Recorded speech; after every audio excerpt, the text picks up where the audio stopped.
It started with a gate. A metal gate that squeaked when you opened it and slammed a little too loud when the wind caught it wrong. I had just bought a fixer-upper in a quiet HOA community on the edge of town, one of those places where everyone waves but watches a little too closely. And from the second I arrived, I could feel it. Something wasn't quite right. I met her on day one.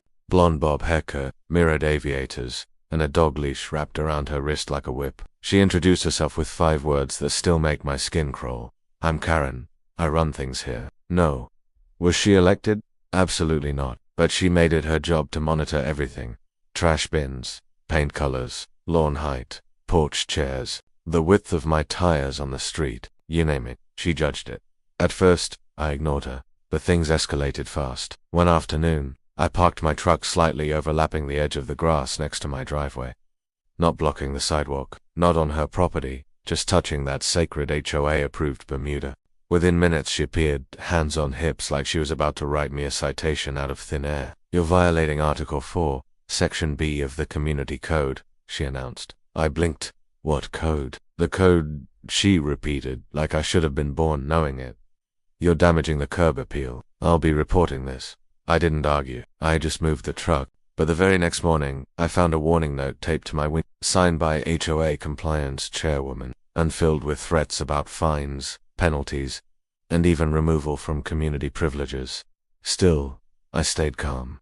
Until the gun. It happened exactly 3 weeks later. I was unloading new furniture with a friend when we noticed her staring from across the street, arms crossed. Again, we ignored her, but she didn't like that. As we joked and laughed, I guess she assumed we were mocking her authority. That was enough to trigger her final form. She marched across the lawn, pulled something from her purse, and suddenly we weren't laughing anymore. It was a small silver pistol, a real one. She held it low but visible, finger not on the trigger but close enough. "You people think this is funny," she barked. "You come here, disrespect this neighborhood, treat me like a joke. I will protect this street."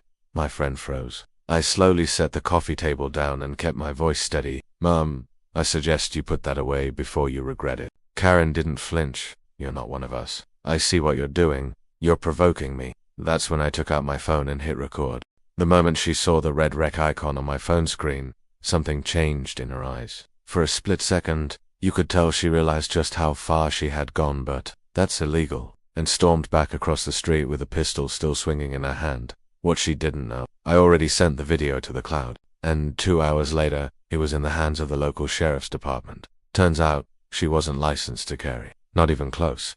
And worse, that HOA authority she was clinging to, it didn't exist. In fact, the real HOA president had been trying to rein her in for over a year. She had no position, no power, no backing gust, a habit of intimidation and a dangerous fantasy of control. Deputies showed up the next day. She tried to play the victim. "He was threatening me," she insisted. "He disrespected the rules, the way of life we've built here." But the footage told a different story. A very clear 108 AP story where she pulled a firearm on 2 unarmed men for parking a little crooked and unloading a couch.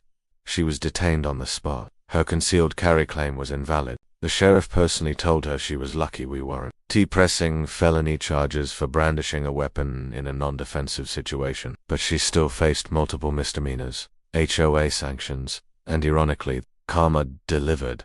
But it didn't stop there.